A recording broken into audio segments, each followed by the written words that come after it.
few years ago, something very weird happened with my best friend and I.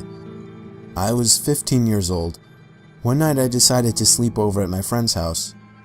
After a night of scary movies, we were in the mood to do something exciting. Not far from my friend's house was a demolishing site, a block of houses in a very terrible state that would be demolished the day after tomorrow. Make room for new houses. The whole site was fenced in and warning signs saying "Do not enter" hung everywhere. The houses were boarded up by planks. Doors and windows were sealed shut. No one could get in. We decided to go for a walk on the old block and take some random photographs. My friend knew a spot where we could enter the old block. When we walked there, we noticed that every house was boarded up tight, so we couldn't get in. We noticed a house with a window on the top floor that wasn't very well boarded up. We could see into the room. We took a photo with a digital camera. Later we went home and took a look at the pictures we made. Suddenly, we came across the photo of the window. We saw a woman dressed in a brown raincoat with white skin and black hair as long as we could visibly see. The woman looked very sad. We hadn't seen any woman up there when we took the picture. Moreover, the windows and doors were boarded. We went back to the house to see if that was correct. After investigation, it really was.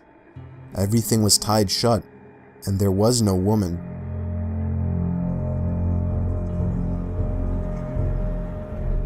This story isn't mine, but rather of my friend from Japan. I'll call him Rita. It happened back when Rita was only about 11 or 12 years old. Rita was a rather attractive kid and had his fair share of admirers. One girl was extreme with her crush though. I'll call her Ayano. Ayano was a lot older than Rita. She was 17. She was an acquaintance of Rita and lived down the road from him. Rita hadn't thought much of her until she started stalking him. Every day and every night, she would be following him one way or another, whether it be in person or online. Rita first started getting the creeps when she would start messaging him over 20 times a day. Stuff like, "Be safe," "Are you alright?" "Sleep well," etc. This was a little weird, but he overlooked it. Then the messages started getting creepier. Instead of the usual checkup emails, they got more personal. Things like, "You should eat your lunch," if he skipped lunch, or "I think your sister is hungry," when his little sister was crying. Rita stopped using both his phone and social media at this point, but it doesn't end there. Rita's mother was almost never home, so he was frequently looked after by babysitters. One day he had a new babysitter. It was Ayano.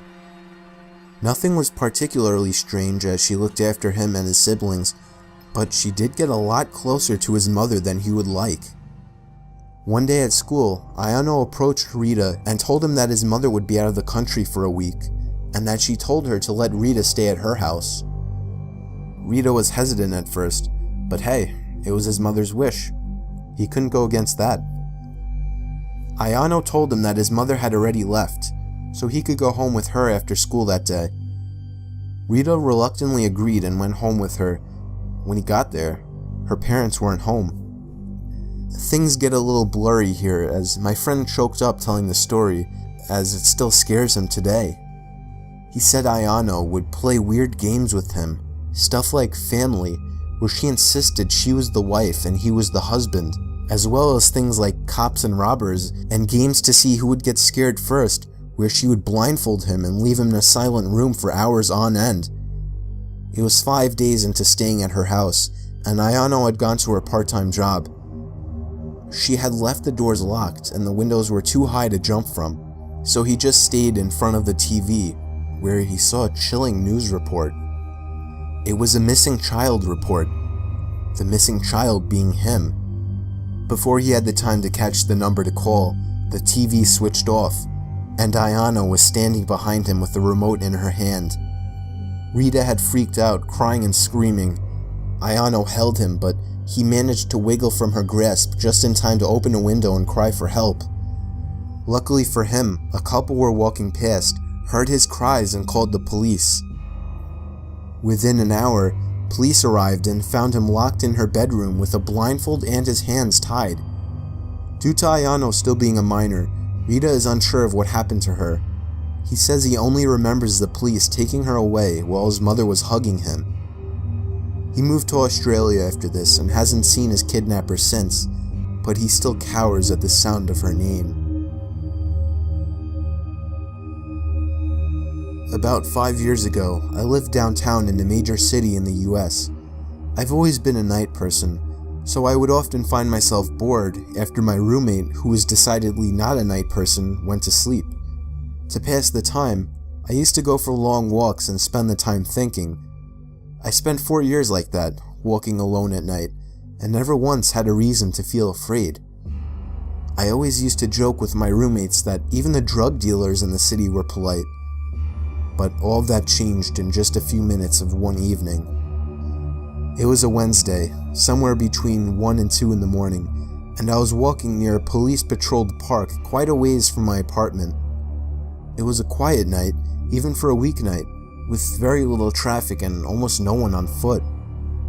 The park, as it was most nights, was completely empty. I went down a short side street in order to loop back down my apartment when I first noticed him. At the far end of the street, on my side, was the silhouette of a man dancing. It was a strange dance, similar to a waltz, but he finished each box with an odd forward stride. I guess you could say he was dance walking, headed straight for me. Deciding he was probably drunk, I stepped as close as I could to the road to give him the majority of the sidewalk to pass me. The closer he got, the more I realized how gracefully he was moving. He was very tall and lanky and wearing an old suit. He danced closer still until I could make out his face. His eyes were open wide and wild, head tilted back slightly, looking off at the sky. His mouth was formed in a painfully wide cartoon of a smile. Between the eyes and the smile, I decided to cross the street before he danced any closer. I took my eyes off of him to cross the empty street. As I reached the other side, I glanced back, and then stopped dead in my tracks. He had stopped dancing and was standing with one foot in the street, perfectly parallel to me. He was facing me, but still looking skyward, smile still wide on his lips. I was completely and utterly unnerved by this. I started walking again, but kept my eyes on the man. He didn't move. Once I had put about half a block between us, I turned away from him for a moment to watch the sidewalk in front of me. The street and sidewalk ahead of me were completely empty. Still unnerved, I looked back to where he had been standing to find him gone. For the briefest of moments I felt relieved, until I noticed him. He had crossed the street and was now slightly crouched down. I couldn't tell for sure due to the distance and the shadows, but I was certain he was facing me. I had looked away from him for no more than 10 seconds, so it was clear that he had moved fast. I was so shocked and I stood there for some time, staring at him, and then he started moving toward me again. He took giant, exaggerated tiptoed steps, as if he were a cartoon character sneaking up on someone, except he was moving very, very quickly. I'd like to say at this point that I ran away or pulled out my pepper spray or cell phone or anything at all, but I didn't. I just stood there, completely frozen, as the smiling man crept toward me. And then he stopped again, about a car length away from me, still smiling his smile, still looking to the sky. When I finally found my voice, I blurted out the first thing that came to mind. What I meant to ask was, "What the fuck do you want?" in an angry, commanding tone. What came out was a whimper. What the fuck? Regardless of whether or not humans can smell fear, they can certainly hear it. I heard it in my own voice, and that only made me more afraid. But he didn't react to it at all. He just stood there, smiling. And then, after what felt like forever, he turned around, very slowly, and started dance-walking away. Just like that. Not wanting to turn my back to him again, I just watched him go, until he was far enough away to almost be out of sight. And then I realized something. He wasn't moving away anymore, nor was he dancing. I watched in horror as the distant shape of him got bigger and bigger. He was coming back my way. He was coming back my way, and this time he was running. I ran too. I ran until I was off the side road and back onto a better lit road with sparse traffic. Looking behind me then, he was nowhere to be found. The rest of my way home, I kept glancing over my shoulder, always expecting to see his stupid smile, but he was never there. I lived in that city for 6 months after that, and I never went out for another walk. There was something about his face that always haunted me. He didn't look drunk. He didn't look high. He looked completely and utterly insane. And that's a very, very scary thing to see.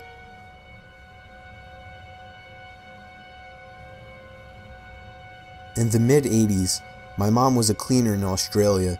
She would clean houses in suburban areas and would sometimes do houses in rural or wine regions.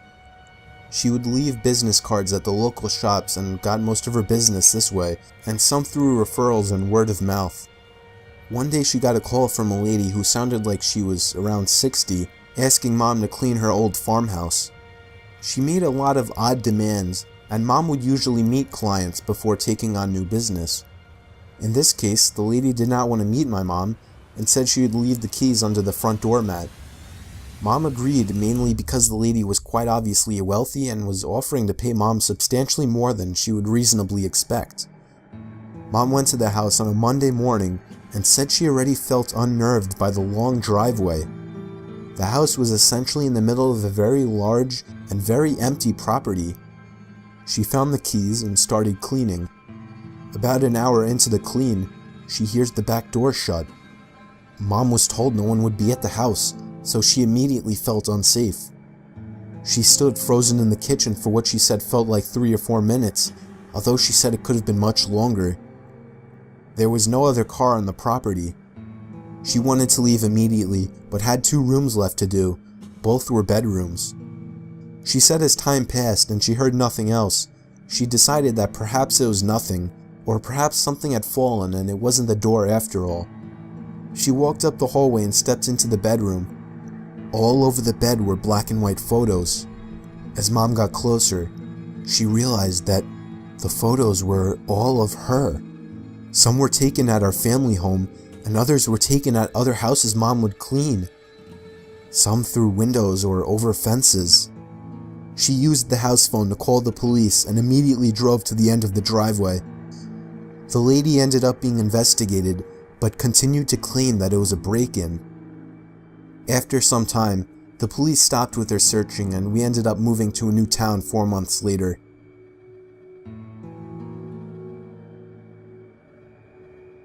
I'm 22, and this incident happened a 1.5 years ago. I had just moved into my first apartment and was in the process of moving in. The door that led to my apartment locks itself automatically when closed. So, I was going to the entrance of the apartment complex to get my mail while talking on the phone with my friend. I returned to the apartment and sat on the bed while opening the mail while using the phone. I dropped the phone on the floor and it landed under the bed, so I had to lie on the floor and stretch for it. I saw something that caught my eye. There was someone under my bed. My eyes widened and I choked the urge to scream. The person under my bed was lying still with his back towards me and his head to his chest, so I couldn't see his face, and he didn't see me. Trying to be rational while so many thoughts rushed through my head, I picked up the phone, said, "Sorry, I dropped my phone. I'm just gonna take a shower and call you back." The bathroom is right by my bed, so I hastily walked in, quietly locked the door, turned the shower on, jumped out my window, and called the police. They told me to wait nearby, but to go across the street and see if anybody comes out the door of the apartment complex. This was during the summer and it was still light out. I placed myself across the street, hiding behind a car while watching my open bathroom window and the entry door. I called my friend and he came over just before the police. I gave them my keys and they went inside. Only moments later, 2 cops came out holding a thin and tired-looking man. His eyes looked crazy, but he didn't try to get away. The policeman that stood beside me and comforted me while the police searched through my house told me that the man stood outside my bathroom door with one of my kitchen knives, waiting for me to come out. This man had somehow crept in my entry door while I was getting my mail and hid under the bed. The man that was trying to hurt me turned out to be a homeless person and was placed in a mental hospital. When I was 21, me and my girlfriend were upstate in my family's vacation mobile home. It was during a snowstorm and we were sitting on the couch next to the heater, snuggling and watching late night TV. We were surrounded by absolutely nothing but forest in all directions, and all that was keeping us from the outside was a wooden door that had a broken lock. The last time my grandparents came up, my grandpa put a few cinder blocks by the door to use as a kind of barrier in the meantime, since the door opened inwards. Anyway, while we were watching TV, my girlfriend started shaking me, telling me she heard something outside. I assured her it was most likely a deer or a bear or something, but then 5 minutes later, my girlfriend looked at me again. I heard it too. I muted the TV so we could hear it better. It sounded like someone was messing around in the little lawnmower shed outside. My car was parked outside and all the lights were on inside. If there was anybody out there, they knew we were inside.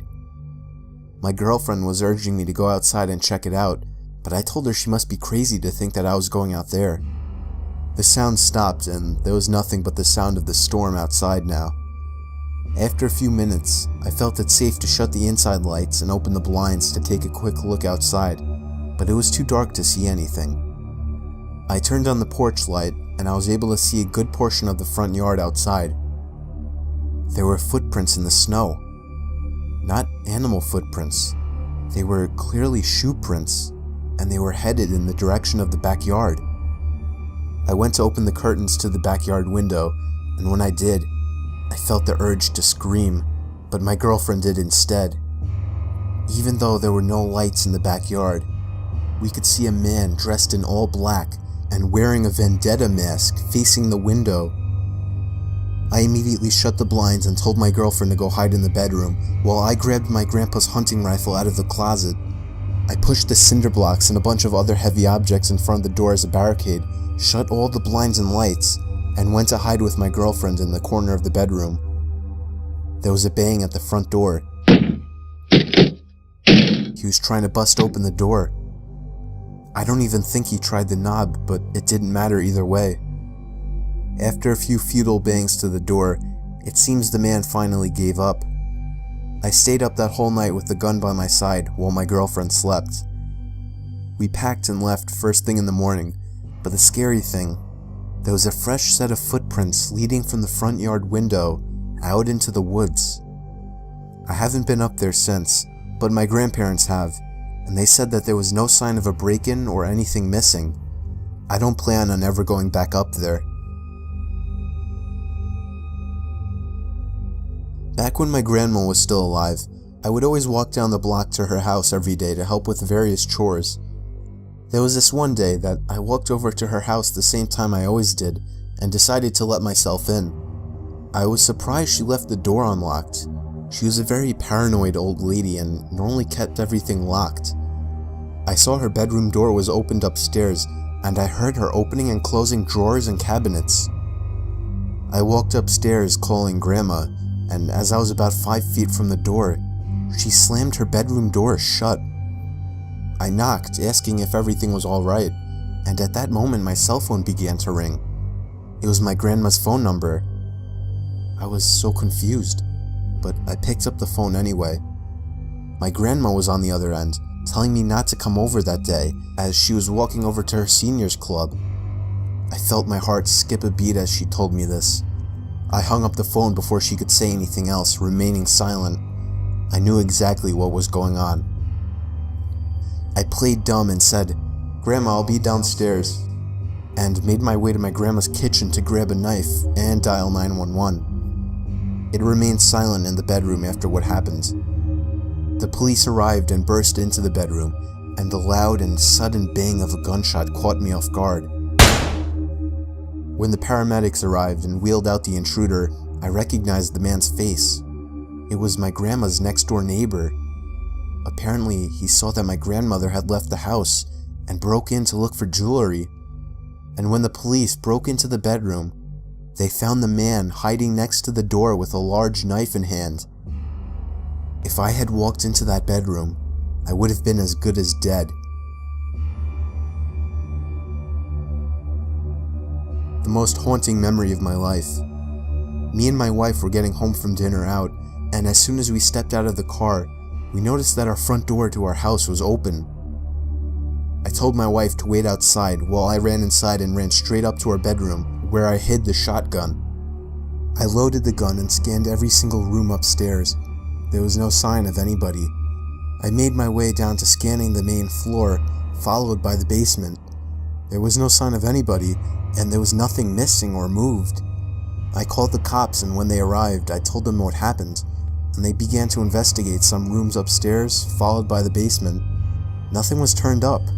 They made a case of asking us if we were positive that we shut the door when we left.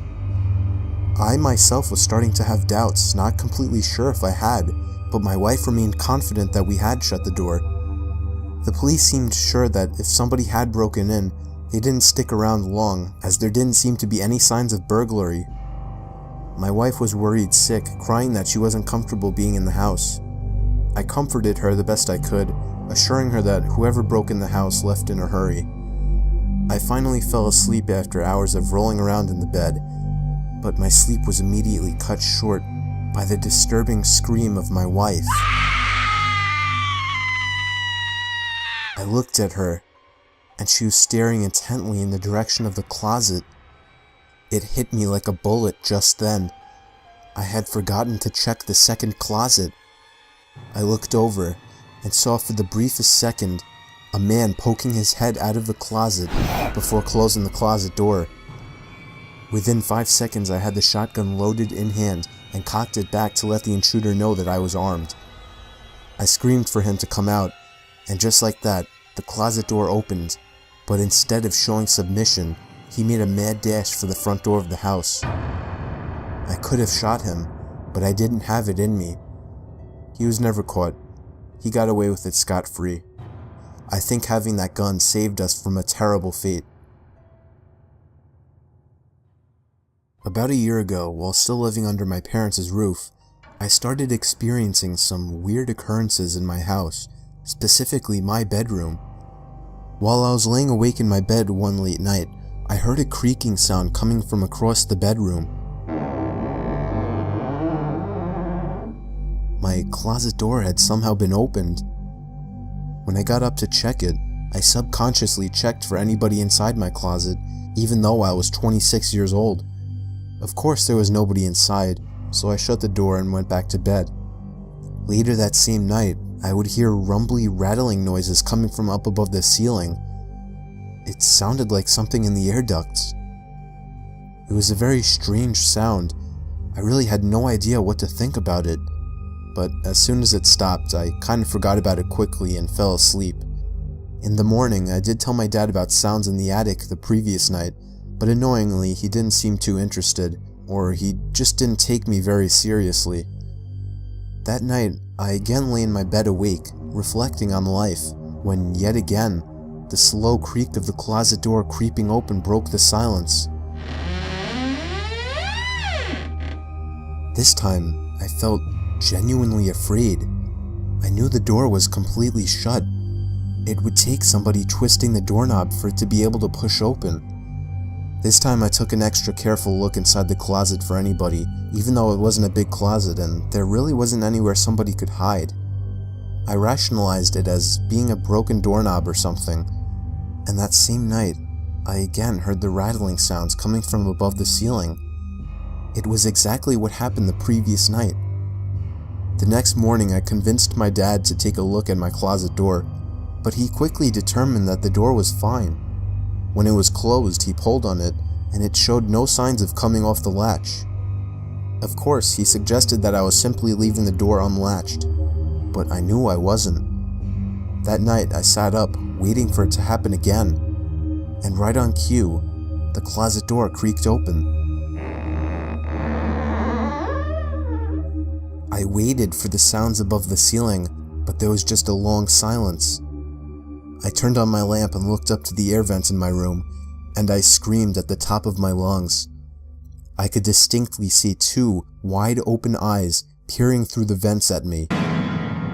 My parents barged into my room asking if I had gone insane. I explained everything, and they looked at each other like I had completely lost it. Not surprisingly, they dismissed it as a dream or the fact that I was too tired and was seeing things. They even began to lecture me about staying up too late. But to this day, I know I hadn't imagined it. It was too real. And the closet opening routinely? I know for a fact that wasn't in my imagination. I've never been a believer in the paranormal, but I still have absolutely no other explanation for those 3 nights.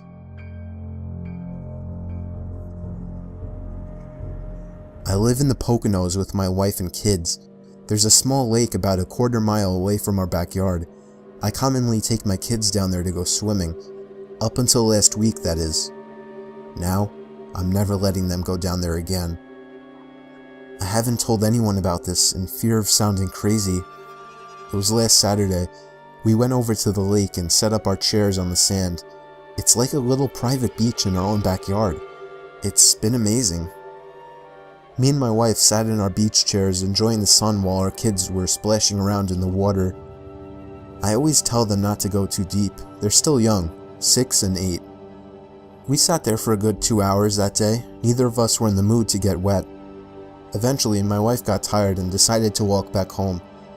I agreed to stay with the kids a little while longer, as they were somehow still having so much fun playing in the sand and water. The sun was setting at this point, and I was getting tired. They were going a little too deep, so I called at them to come back closer to the shore. They couldn't hear me apparently, so I stood up and got closer. Before I could call them again, I noticed something in the water. It looked like a black, roundish object, and it was moving closer to my kids. I ran into the water closer to my kids, calling them to come out. When they got close enough, I dragged them out myself. When I turned back to the water, the object was gone. My kids were confused as hell. I didn't know what to tell them, so I just told them it was time to go home. We packed up and walked back to the house, but I wasn't happy when I got home. I was uncomfortable with what I just saw. That thing looked like no sea creature known to man. Dinner was waiting for us when we got home. I ate really slow, thinking about the object in the water and whether or not to tell my wife. My wife asked me what's wrong. She noticed that I was eating slow. I decided not to tell her right then. After dinner, I took a flashlight with me and walked back down to the lake. By then, it was already dark out. I got to the lake, but to be honest, I didn't even know what I was expecting to find. I shined the flashlight all around the surface of the water, searching for the black object, and just then, I heard a large splash come from somewhere in the lake. The kind of splash of something emerging out of the water. I thought it might be some kind of animal in the lake. I shined the light all over the place, searching for the source of the sound, and then I found it, and I realized I was dead wrong. There was a silhouette of a humanoid figure with long black hair covering its whole face. It just stood there, facing me, but not staring at me. Not that I could tell. I dropped the flashlight in horror and sprinted all the way back up to my house, slamming the door shut behind me. I haven't told anybody about this. What kills me is that lake is only a quarter-mile away from my house, and for all I know, that thing could be watching me through my window right now as I write this.